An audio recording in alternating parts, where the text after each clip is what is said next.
Hindi kaila sa ating mga Pilipino ang pagkahilig sa karne. Sa katunayan, batay sa datos ng Food and Agriculture Organization noong 2021, kumakain ang mga Pilipino ng mahigit 35 kilograms na karne kada taon, kung kaya naman nangunguna ang karne katulad ng baboy at manok sa pangunahing kinukonsumo ng mga Pilipino sa pamamagitan ng pagluluto nito sa iba't ibang putahe. Ngunit, paano nga ba pinapalaki ang mga ito halimbawa ng manok na ating hinahain sa ating hapagkainan?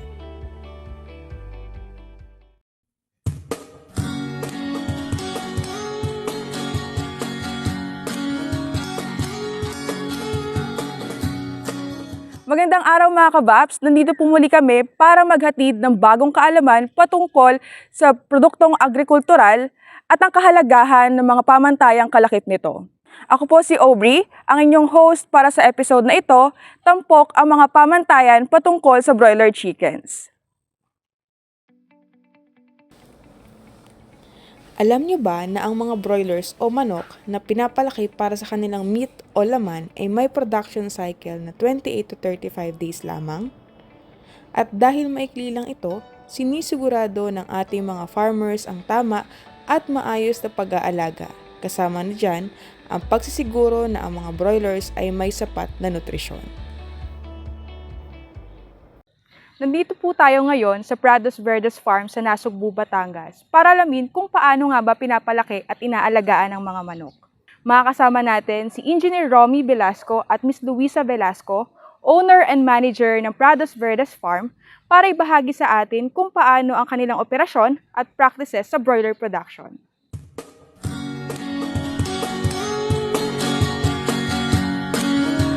Welcome to Prados Verdes Farm.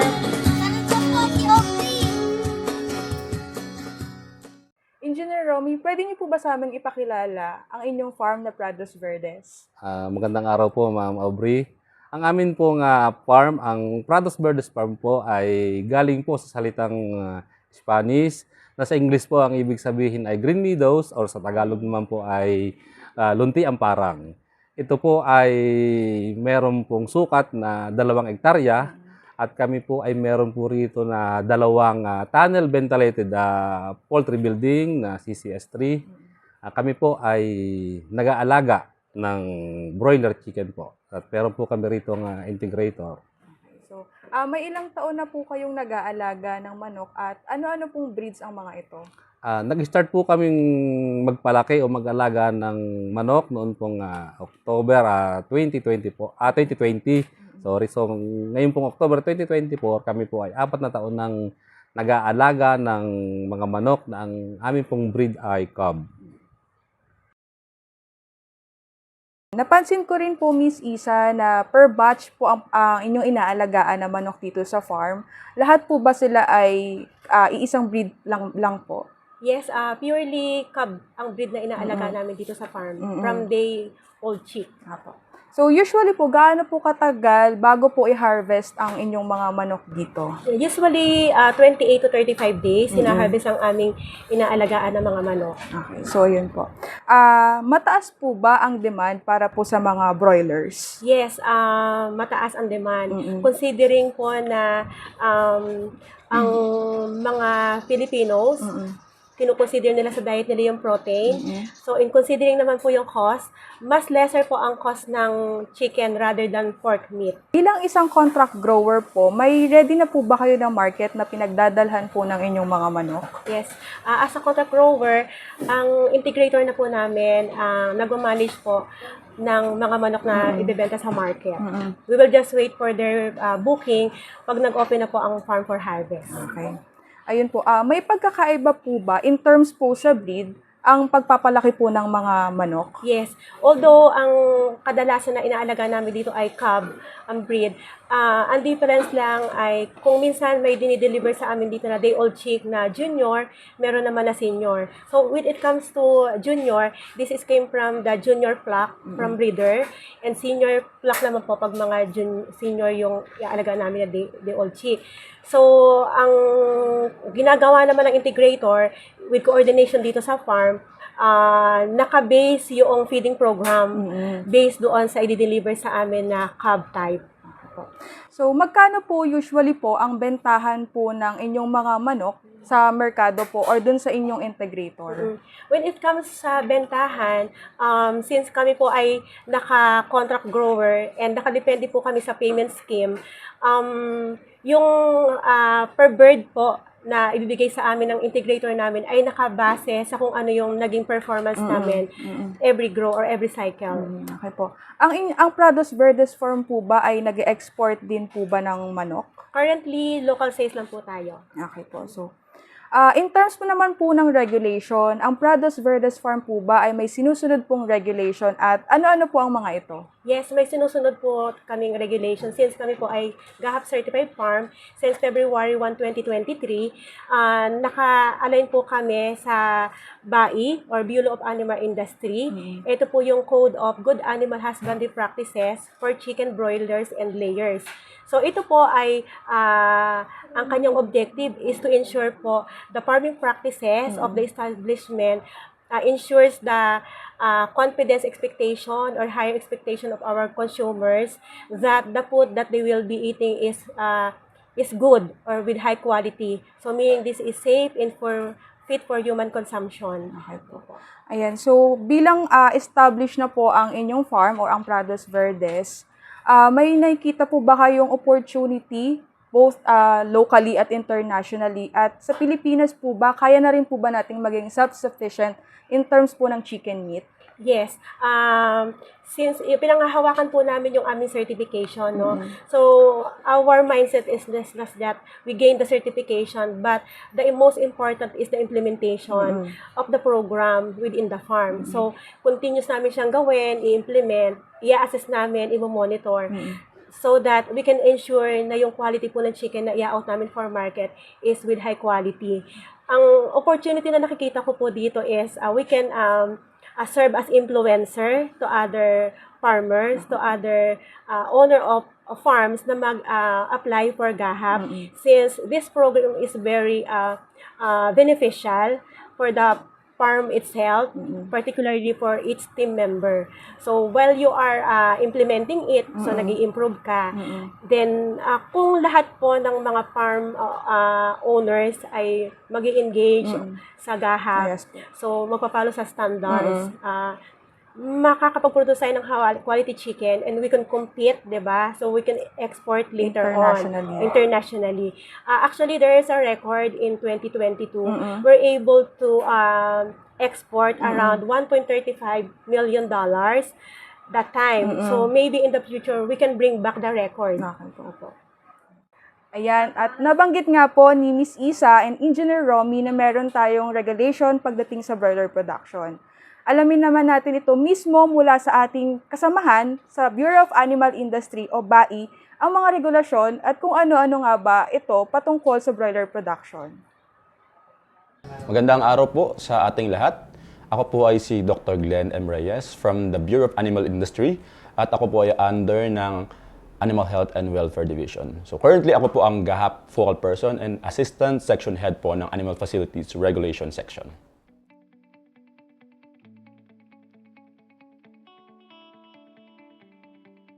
So, ang BAI ay na-create noong January 31, 1930 ayon sa Act 3639 na naglalayon na imbestigahan, pag-aralan at i-report ang mga causes ng dangerous communicable animal diseases at kung paano ito mape-prevent.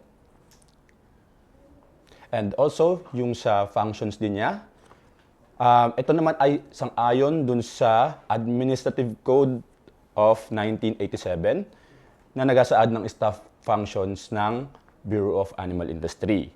So dito, inuuna dito na magkaroon ng pagbabalangkas ng mga programa para sa prevention, control, and eradication ng animal diseases and para sa development and expansion ng agrikultura. Pangalawa ay mag-recommend ng mga patakaran at pamamaraan sa paggalaw ng livestock at mga produkto nito sa various stages. Pangatlo ay mag-coordinate at monitor ng mga projects and activities. At isa sa pinaka-importante na function ng BAI ay ang magtatag ng standards para sa kalidad or quality ng manufacture, ng importation, ng labeling, ng distribution, pati ng sales ng mga agricultural products, kasama dito yung livestock and poultry products. At sa huli, ang pagre-recommend ng plans and programs para sa policies and regulations dun sa ating secretary at mag-provide din ng mga technical assistance para dito.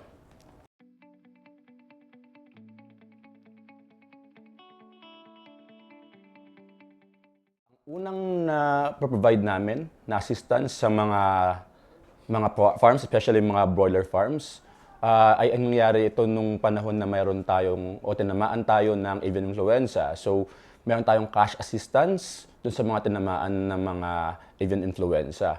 Also ngayon, itong Bureau of Animal Industry ay transitioning dun sa pag-modernize or pagiging online ng mga procedures natin, especially yung mga regulatory procedures, para mas mapabilis ang ating application. And also, mayroon tayong streamlining ng mga regulatory processes din. Siyempre, lahat yun ay para din sa mga kliyente natin, para mas mapabilis din at para mas makakomply sila ng mas mabuti dun sa mga requirements natin.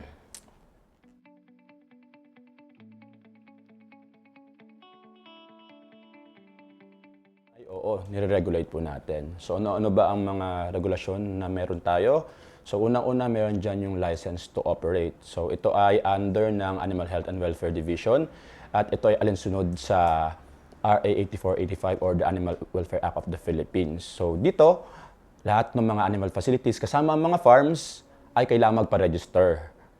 And then, pangalawa po, meron tayo yung Animal Disease Monitoring Compliance Certificate. So ito naman, alinsunod sa AO number 5 para dun sa transport guidelines natin.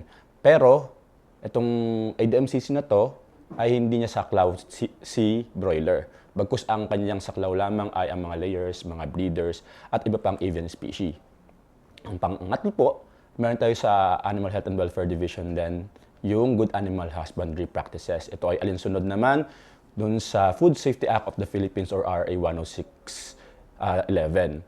So ito ay naglalayon na iparegister or i-certify ang mga farms. Alinsunod naman dun sa mga ginagamit natin na Philippine National Standards. At isang layunin nito ay syempre ay makapag-provide ng mga pagkain mula sa farms na safe and fit para sa human consumption.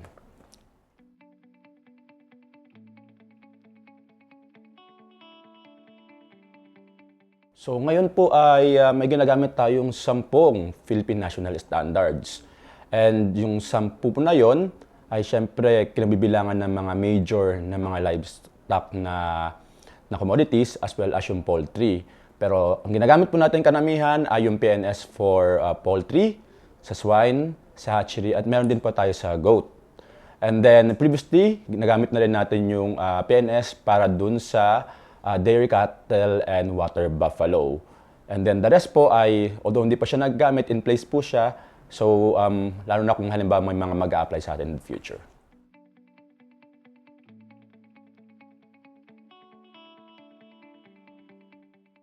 Sa kabuuan, meron tayong 35 na GAP certified farms. Sa 35 na yon ay meron tayong 26 na poultry GAP certified farms. Yung bilang po na 35 ay siya na po ang pinakamarami sa record natin na GAP certified farms mula nung nag-umpisa po ang programa na ito.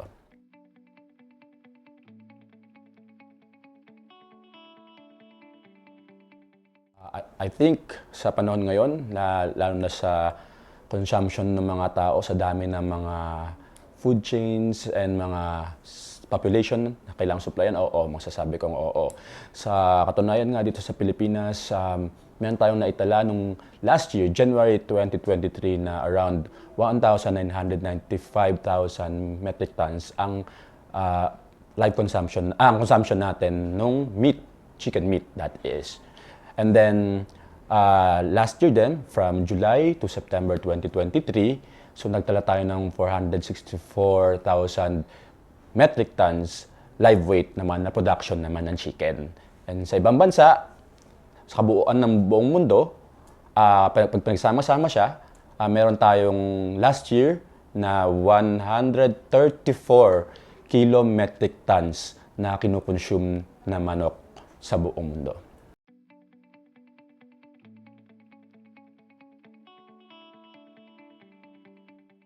Sa ngayon, hindi tayo nakakapag-export dahil meron tayong current avian influenza situation. So yung avian influenza, isa siyang transboundary animal disease, and then ngayon ay dito pa rin siya sa Pilipinas, magmula nung na-report siya. And ang mga bansa naman kasi, meron niyang mga restrictions when it comes sa importation, lalo na kung ang i-import nila ay galing dun sa bansang mayroong dangerous communicable animal disease. So, syempre, para proteksyonan din yung border nila, and syempre, yung ganitong klaseng mga diseases ay may impact din sa livelihood at sa economy ng isang bansa. So, hindi pa siya possible sa ngayon.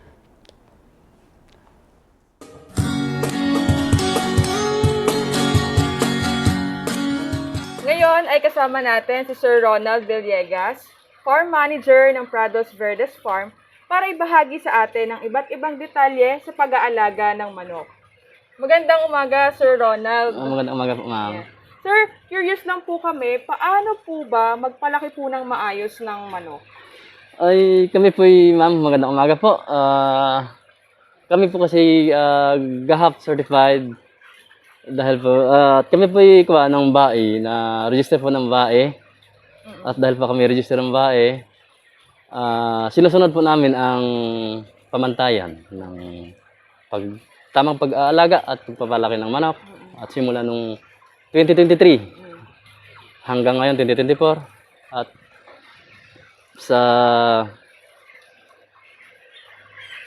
patuloy pa namin susundin ang pamantayang iyon hanggang kami po operational po. Ayun, sir. Bilang nabanggit niyo po kayo na ay registered po sa BAE noong 2023 hanggang ngayon, may pagkakaiba po ba ngayon at pagkatapos po ninyong sumunod sa Good Animal Husbandry Practices or GAHAP po sa inyong mga produkto? Opo, malaki pong pinagkaiba. Noon po kami po mayroon din kaming biosecurity noon at may pampasok na sasakyan, namin dinedesinfect. At ang kaibahan lang ngayon, marami pa kami nadagdag, marami pa kaming tulad ng misting at mga signages sa paligid. At medyo po pag kami po may bisita, at sila rin, nakita na rin nila po na mayroon kami mga signages na gayaan. Alam na po nila kung saan sila lulugar po. At pag kami may bisita, kung sila po may kailangan po sa building, amin po silang nanikuha na magpaligo muna bago po sila papalit sila ng damit bago po kami papasok sa loob po. Para po rin po sa aming kaligtasan ng aming alaga po. Sir, may pinagkaiba po ba dati at ngayon bago po dumating yung mga sisiw po natin? Sa kawan po, wala naman pong pinagkaiba kung ano yung ginawa namin dati. At yun pa rin ang ginagawa namin. Kami po naglilinis ng building at mayroon kaming race na 15 days bago po tayo. Ang building, pagkatapos ng linis, cleaning, slots, lahat kami ng slots, papatuyuin namin yan ng tuyong-tuyo. At bago po kami mag-disinfect, first disinfection, race ulit. Pangalawa, race kayo ng isang araw. Pangatlo, mag-race. Pang-apat po kami po ay magsisit na po ng brooding. Gagawa kami ng 7 pens yan. Actually, ang aming lagyan dyan ay kuwan lang eh. 4 na pin. Yung pang-7, nasa gitna po, yun ay para po sa ang ating namang manok, hindi naman pantay-pantay. Pag may makikita namin mga 4 days hanggang 8 days, maliliit, kinukuha po namin at nilalagay sa segregation po. At para po mabilis po makahabol. At pag naman po, yung naglalatag na po kami ng chick pepper, bago po, dahil po nagko-coordinate naman po kami sa aming integrator, kung itong araw po darating ang aming sisiw, sinisita po namin mga heater, drinker, feeder, at naglalatag na rin kami ng chick pepper, patuka, lahat po, andyan na po, sa araw pala ang po. Pagdating naman ng gabi, na paparte na po ang aming sisiw na yung gabing na iyon, dahil alam na po, mga 11, darating na po. 10 pa lang po kami po yung nag-aerial ng para po masigurado namin ang malinis na hangin sa loob po. At yun lang po. Paano naman po sir pag dito po sa houses po ninyo, nagpi-preheat din po ba kayo bago po dumating yung mga sisiw? Yes po. Pag malaman na namin po na galing ang sisyo mga 8, galing ng hatchery, malaman na po namin kung anong oras darating, 11, ay mga 9 pa lang po, napipreheat na po kami para po ang aming building ay sigurado na pong mainit po para pagdating ng sisiw ay medyo, dahil ang sisiw po ay init po ang kailangan pagdating. At saka, andyan naman po ang aming gamot, nakalagay naman po ng tama sa aming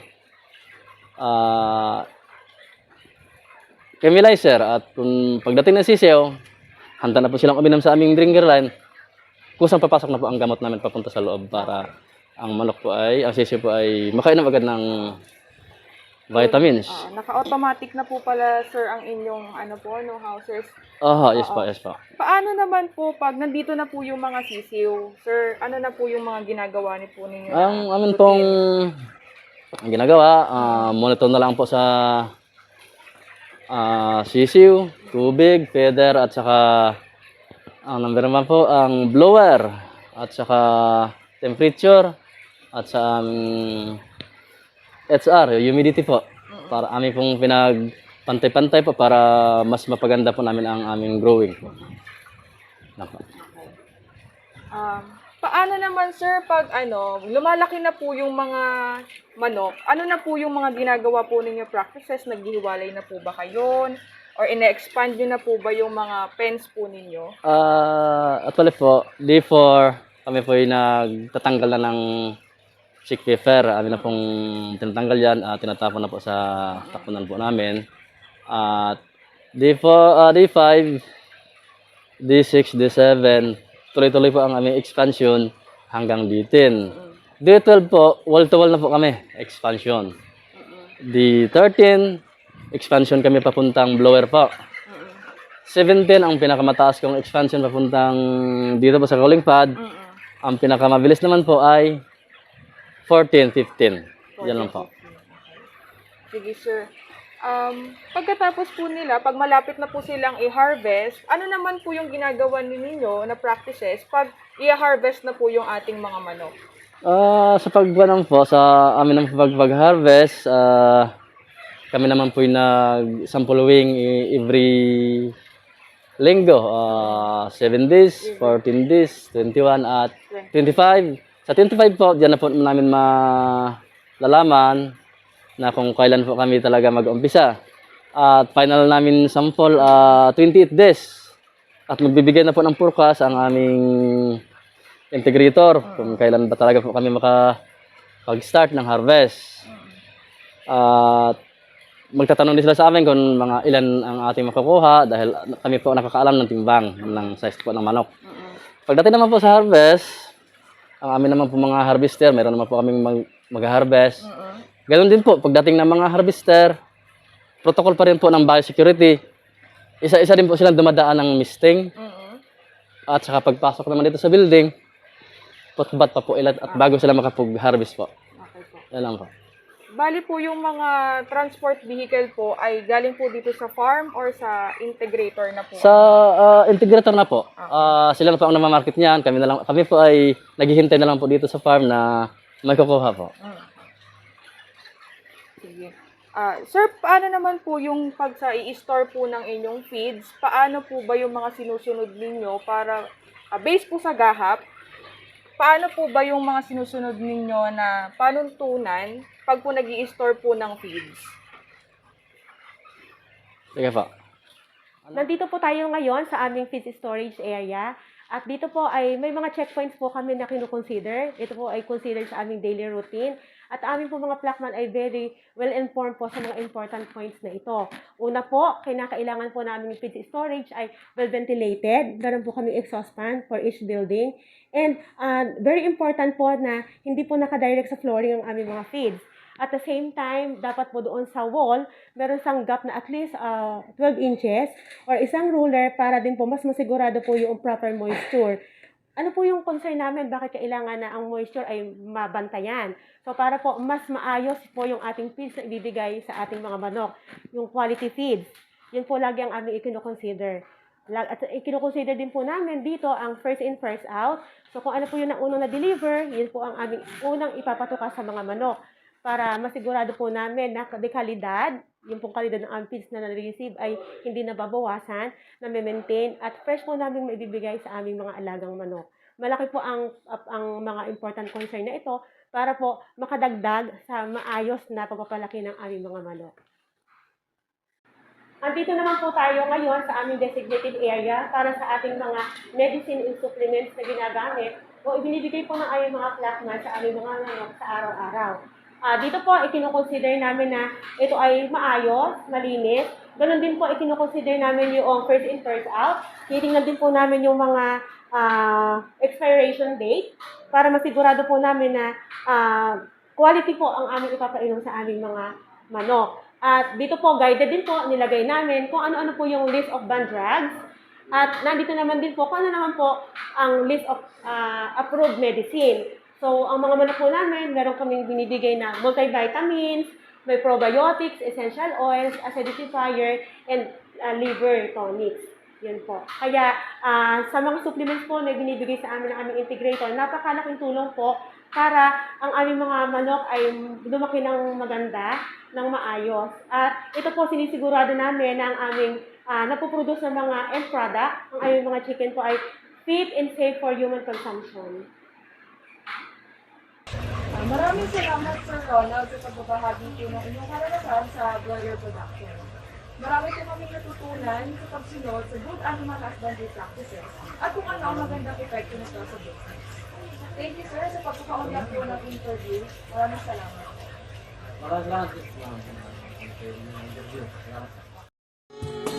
Natutunan nga natin ngayon ang bagong kaalaman pagdating sa broiler production. Sana'y marami kayong natutunan at naengganyo kayo sa chicken production. Tandaan natin na mga naprubahang pamantayan ay maaari nating gamitin para itaas ang kalidad at kaligtasan ng ating mga produkto. At dito na po nagtatapos ang ating programa. Magkita-kita po tayo muli sa susunod na Babs TV episode. Maraming salamat po.